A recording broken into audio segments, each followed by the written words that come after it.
Hello students, आज आपका chapter है द 5 काइंड ऑफ वर्कर्स। इसके ऑथर हैं E.F. Rowe and P.C. Wren. इस चैप्टर में ऑथर ने हमारे देश में या यहाँ पर पूरे अर्थ में जितने भी काइंड्स के वर्कर्स हैं, वर्कर्स क्या होते हैं बच्चों? काम करने वाले, उनके बारे में बताया है कि जो हमारे आसपास के लोग हैं वो किस किस तरह के काम करते हैं, उन्हें किस किस टाइप में क्लासिफाई किया गया है। तो यहाँ पर वर्कर्स को 5 टाइप्स में क्लासिफाई किया गया है, यानी कि जो वर्कर्स होते हैं वो 5 तरह के होते हैं। Work is one thing that is necessary to keep the world going. Work यानी कि काम एक ऐसी चीज है जो कि इस पूरी दुनिया को चलाने के लिए बहुत ही जरूरी है। And without it we should all very quickly die. इसके बिना हम शीघ्र ही मर जाएंगे, यानी कि अगर हमारे आसपास के लोग काम नहीं करेंगे तो हम लोगों का जीवन भी संभव नहीं है, हम लोग भी जल्द ही मर जाएंगे। Let us think for a moment about all the different kind of work there are. एक टाइम के लिए या थोड़े क्षण भर के लिए सोचते हैं कि हमारे पास आसपास के जो लोग हैं या वर्कर्स हैं वो कितने तरह के हैं, या फिर हमारे आसपास जो काम होता है वो कितने काइंड्स का होता है। And what they are for, और जो काम होता है वो किस लिए होता है, इस बारे में आप 1 मिनट को सोचकर देखिए। To begin with, many man work on the land. चलिए शुरुआत करते हैं इंसान से जो जमीन पर काम करता है। दे आर कल्टिवेटर्स और गार्डनर और शेपर्ड्स। वो खेत जोतने वाले किसान भी हो सकते हैं, फूल लगाने वाले माली भी हो सकते हैं, पशुओं को चराने वाले चरवाहे भी हो सकते हैं। ये सभी लोग जमीन के ऊपर काम करते हैं। दे प्लो और डिग एंड सो सीड्स। वो खेत जोतते हैं, गड्ढों को खोदते हैं और जमीन में बीजों को लगाते हैं। और as they look after cows and buffaloes, goat and sheeps. और उनमें से कुछ हैं जो कि गाय, भैंस, बकरियों और भेड़ों को भी देखते हैं। They are all busy growing things. ये सभी चीजें उगाने में या वस्तुएं उगाने में बिजी रहते हैं या व्यस्त रहते हैं। And without them there would be no wheat to make into flour. और उनके बिना कोई भी गेहूं या कोई भी फसल, जैसे कि ज्वार है, बाजरा है, गेहूं है, कोई भी फसल नहीं होगी जिसका आटा बनाया जा सके। और जब आटा ही नहीं होगा तो हम लोग बच्चों खाएंगे क्या? No hay to feed the horse on, और ना ही जानवरों को खिलाने के लिए कोई चारा होगा। नो राइस एंड दाल, ना ही चावल होंगे, ना ही दाल होगी, ना बाजरा होगा, ना सब्जियां होंगी। नो टी टू ड्रिंक, ना ही चाय पीने के लिए, ना ही चाय होगी पीने के लिए। नो मिल्क एंड घी, ना ही दूध होगा और ना ही घी होगा। And no cotton for our clothes, और पहनने के लिए कपड़े भी नहीं होंगे। आप खुद सोचिए बच्चों, अगर हमारे देश में या यहाँ कहीं पर भी किसान ना हो तो क्या होगा? जब किसान ही नहीं होंगे तो दाल, चावल, रोटी, सब्जी, गेहूं और कपास ये सब बनाएगा कौन? जब ये उगेगा ही नहीं तो हम लोग खाएंगे क्या? और जब हम खाएंगे ही नहीं तो मर ही जाएंगे। And I have just said that they all grow things. अभी मैंने आपसे कहा था कि ये सब वस्तुओं को उगाते हैं, ठीक है, या फिर उन्हें बनाते हैं। It is true that we do not generally speak of farmer growing animals. ये सही है कि हम इस बारे में बात नहीं कर रहे हैं कि किसान जो है वो जानवरों को उगाते हैं। यहाँ पर जानवरों को उगाने की बात नहीं हो रही है। किसान क्या है, वो खेतों में फसलों को उगाते हैं।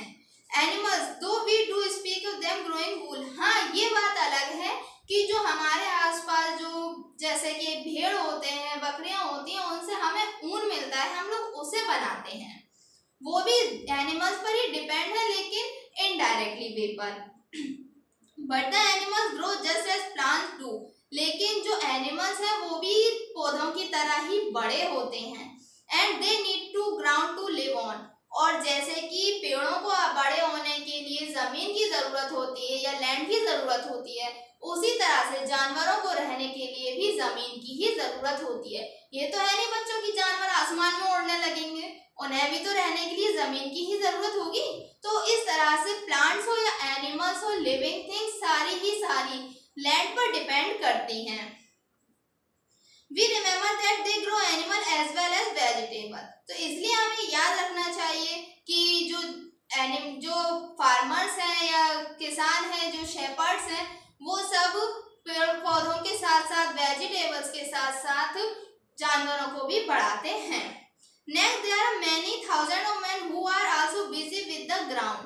अब इनके अलावा बहुत सारे हजारों लोग ऐसे हैं जो वो भी जमीन से ही जुड़े हुए हैं, लेकिन वो फार्मर्स की तरह खेत नहीं जोतते हैं। जुड़े तो वो लैंड से ही हैं, लेकिन उनका काम अलग है बच्चों। They spend their time not in growing things on it। वो अपना समय जमीन पर खेत फसलें उगाने के लिए नहीं यूज करते हैं, but in digging things out of it। लेकिन वो जमीन को खोदकर उसमें से सामान निकालने में बिजी रहते हैं। बिजी तो वो जमीन पर भी है, लेकिन वो फसलें न उगाकर जमीन को खोदकर उसके अंदर से सामान निकालते हैं। They are the minerals. जो जमीन के अंदर से निकाले जाते हैं बच्चों, उन्हें मिनरल्स कहते हैं। We who dig out the coal, iron and precious stone, gold and silver, tin, copper, lead, mica and other minerals. ये जो मिनरल्स हैं बच्चों, आपने देखा होगा कोल यानी कि कोयला है, सोना है, और आयरन है, सिल्वर है, टिन है। ये सब जमीन के ऊपर नहीं होते हैं बच्चों, ये जमीन के बहुत ही किलोमीटर नीचे दबे हुए होते हैं, जिन्हें मशीनों की सहायता से खोद कर निकाला जाता है। And the quarryman who dig out the stone for building and roads. और जो क्वारीमैन का होते हैं बच्चों, जो जमीन को खोदने का काम करते हैं, उन्हें कहते हैं क्वारीमैन। जो कि बिल्डिंग बनाने के लिए पत्थर और रोड बनाने के लिए पत्थर आदि बनाते हैं, रेलवे लाइन बिछाने के लिए लोहे को निकालते हैं। ये सब जमीन के अंदर से खोदकर ही निकाला जाता है। Most of the coal and iron mines are in Bihar, Bengal, central Pradesh, Hyderabad and Mysore. Coal और आयरन यानी कि लोहा और कोयला, ये ज्यादातर बिहार में, बंगाल में, हैदराबाद में, मैसूर, वैसे तो बहुत सारी जगह है इंडिया में भी और इंडिया से बाहर भी जहाँ पर ये निकलते हैं, लेकिन इंडिया के अंदर ये कुछ ऐसी जगह है जहाँ पर कोयला और लोहा बहुत ही ज्यादा मात्रा में मिलता है। Both coal and iron are needed for hundred of different purpose। Both यानी कि कोयला और लोहा, जो दोनों ही चीजें बहुत हजारों सैकड़ों कामों के लिए इस्तेमाल की जाती हैं। ये नहीं है कि कोयला है तो सिर्फ जलाने के लिए काम आ गया, या लोहा है तो उससे सिर्फ एक चीज बन गई, कुर्सी बन गई, ऐसा नहीं है। ये दोनों ही चीजें सैकड़ों चीजें बनाने के काम आती हैं, बहुत सारी चीजों में हेल्प करती हैं। And we could not get on at all the without em. और बहुत सारी चीजें हैं जो इनके बिना नहीं बनाई जा सकती। Most thing are that made by machinery nowadays. और उनमें ऐसी चीज है मशीनरी। आजकल के टाइम में मशीनें बहुत सारी बन रही। ये सिर्फ लोहे और स्टील, आयरन जो मिनरल्स जमीन के अंदर से निकलते हैं, इन्हीं की वजह से बनती हैं। And machinery is चिपली made of iron and steel. जो मशीन है वो ज्यादातर आयरन और स्टील की ही बनी होती है। And the coal is needed not only to make the iron into the machine but very often to drive them when they are made। और जो कोयला है वो सिर्फ लोहे से या स्टील से मशीनरी बनाने में ही इस्तेमाल नहीं किया जाता है, बल्कि जब ये मशीनरीज बन जाती हैं तो उन्हें चलाने के लिए भी इसी कोयले का इस्तेमाल किया जाता है। This brings us to the third kind of workers। अब जो इसकी वजह से अब हम आते हैं तीसरे काइंड के वर्कर्स के तीसरे काइंड पे। अभी आपने पढ़ा फर्स्ट और सेकंड काइंड। फर्स्ट काइंड के वर्कर्स कौन होते हैं बच्चों? जो जमीन के ऊपर अपनी जीविका चलाते हैं, जैसे कि फार्मर्स हैं, शेपर्ड्स हैं, ये सब क्या होते हैं? जमीन के ऊपर अपनी जीविका पर डिपेंड रहते हैं। सेकंड काइंड के वर्कर्स कौन होते हैं बच्चों?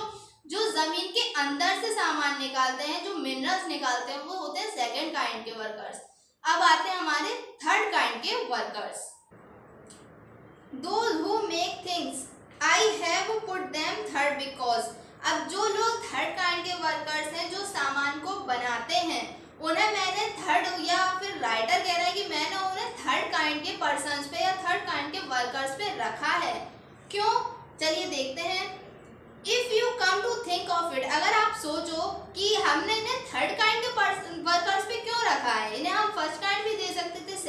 सामान भी दे सकते थे। तो बच्चों आपने ये ध्यान दिया कि जब तक चीजें बनाने के लिए सामान ही नहीं होगा तो सामान बनेगा कैसे। ये थर्ड काइंड के वर्कर्स कौन होते हैं? जो हमें खुदाई से सामान मिला है या खेती से या जानवरों से जो भी सामान मिलता है उनसे ये लोग सामान को, दूसरे सामान को बनाते हैं। और जब वही सामान नहीं होगा तो ये थर्ड काइंड के जो वर्कर्स हैं वो तो बेकार ही हैं। Things must be grown or dig up for made out of them. They may also be made leather or wool which come from animals. वो लेदर यानी कि चमड़े से और ऊन से भी बहुत सारा सामान को बनाते हैं। आपने देखा होगा जानवरों की खाल से चमड़ा बनता है और ऊन बनती है। ये सब किससे बनते हैं? फर्स्ट काइंड के वर्कर्स पर ही डिपेंड होता है।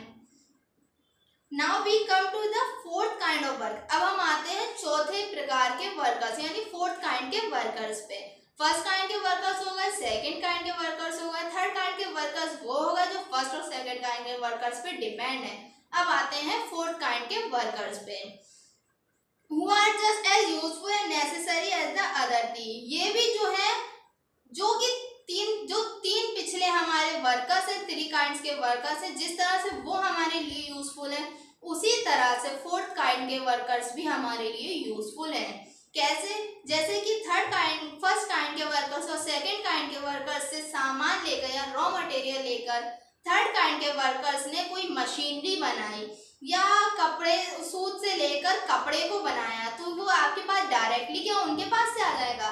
अगर हमें कोई कपड़ा पहनना है तो हम सीधे खेत पे तो नहीं जाएंगे कि कपड़ा लेने के लिए, या फिर जहाँ मशीन कंपनी में बन रहा है वहां तो जाएंगे नहीं, हम मार्केट जाएंगे। अब वहां से लेकर जहाँ कपड़ा बना है वहां से लेकर मार्केट तक लाने का जो काम करते हैं वो होते हैं बच्चों फोर्थ काइंड के वर्कर।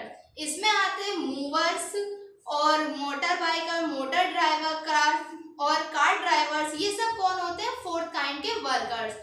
और हमारा आता है, आपने देखा होगा मालगाड़ी, आपने आती हुई देखी होगी, स्टेशन पे जाते हुए कई बार मालगाड़ी आपके सामने से निकलती है। ये भी हमारे फोर्थ काइंड के वर्कर्स में ही आता है, क्योंकि जहाँ पर सामान बनता है वहां से लेकर हम तक पहुंचाने का काम इन्हीं मालगाड़ियों से होता है। शिप भी होते हैं कई तरह के, जो सामान उठाने वाले शिप्स होते हैं वो भी हमारे फोर्थ काइंड के वर्कर्स में ही आते हैं।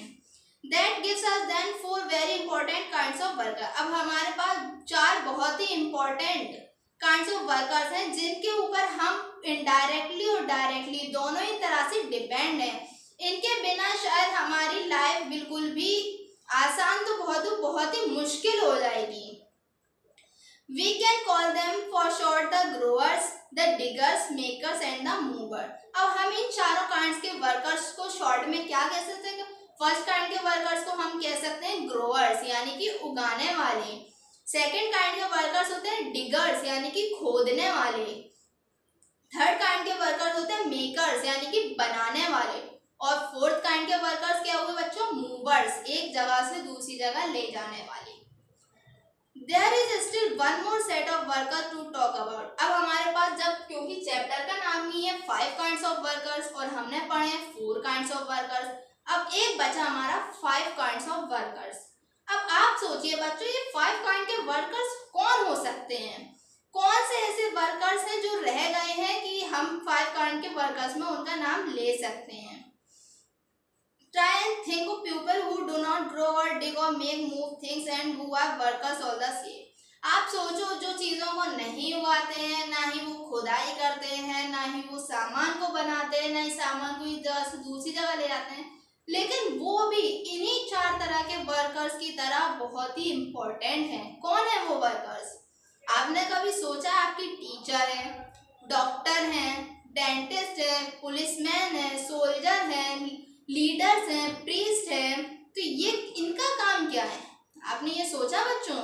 ये हमारे 5th kind ऑफ वर्कर्स हैं। ये हमारे हेल्पर्स भी कहलाते हैं। आपने टीचर आपको पढ़ाते हैं, ये हमारे हेल्पर हैं। पुलिस है, सोल्जर है, ये सब हमारे हेल्पर्स है। ये हमारे 5th kind ऑफ वर्कर्स में आते हैं। These people and no doubt there are many other you can think of। इसी तरह के लोग, इसमें कोई भी संदेह नहीं है कि आप इनके बारे में सोचें कि ये ही हमारे 5th kind के वर्कर्स हैं।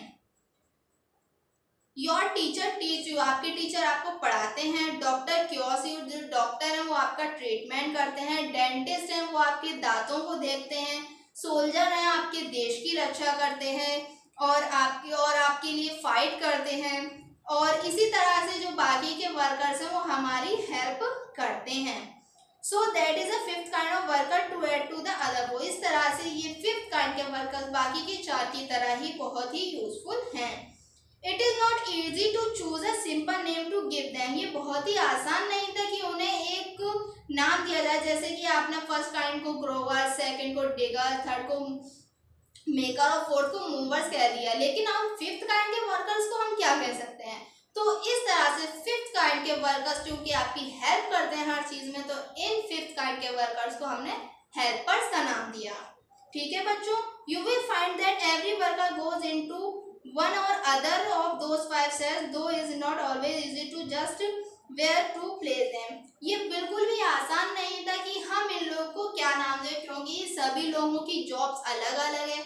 सभी लोग अपना अलग अलग तरह से काम करते हैं और हम भी इनडायरेक्टली और डायरेक्टली उन्हीं पर ही डिपेंड रहते हैं। भले ही टीचर हमारे लिए खुदाई ना करता हो, ना ही कोई फसल उगाता हो, ना ही हमारे लिए कोई सामान बनाता हो, लेकिन जब तक टीचर आपको नहीं सिखाएगा ये कैसे होता है, तब तक आप वो भी नहीं कर पाएंगे। तो बिना टीचर के यानी कि फिफ्थ काइंड के वर्कर्स के हमारे जो फर्स्ट और सेकंड काइंड के वर्कर्स हैं वो भी इनकम्प्लीट हैं। Where I think the best place to put them in among them the movers। और मुझे लगता है कि इन लोगों को मूवर्स के साथ रखना बहुत ही अच्छा है, क्योंकि वो भी हमारी एक तरह से हेल्प ही करते हैं। It is true that do not move the things they sell very far। ये सही बात है कि वो हमारे दिए गए सामान को एक जगह से दूसरी जगह पर नहीं ले जाते हैं। They hand them to your over the counter through the things and brought to their shops by ships or trains or cars। और क्योंकि वो लोग हैं वो आपके सामान को जहाँ पे सामान बन रहा है वहाँ से उठा के अपने लोडर पे लोड करते हैं, वहाँ से आपको लाते हैं, मार्केट में लेकर आते हैं जहाँ पर जो शॉपकीपर्स हैं या शॉप के ऑनर हैं वो उन्हें खरीदते हैं, फिर वो अपनी शॉप पर लगाते हैं, फिर आप जाते हैं और उन्हें खरीदते हैं। ये सब किसका काम होता है? मूवर्स की वजह से ही। Because they finish off the long journey that many of things have made by actually putting them into your hands. क्योंकि ये जो मूवर्स है बहुत ही लॉन्ग जर्नी को करते हैं, यानी कि बहुत ही लंबा यात्रा करते हैं हमारे हाथ में सामान देने के लिए।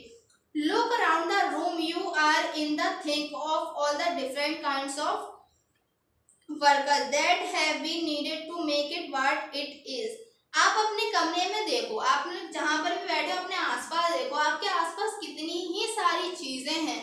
जो भी चीजें हैं वो किसी ना किसी काइंड के वर्कर ने ही बनाई ही हैं।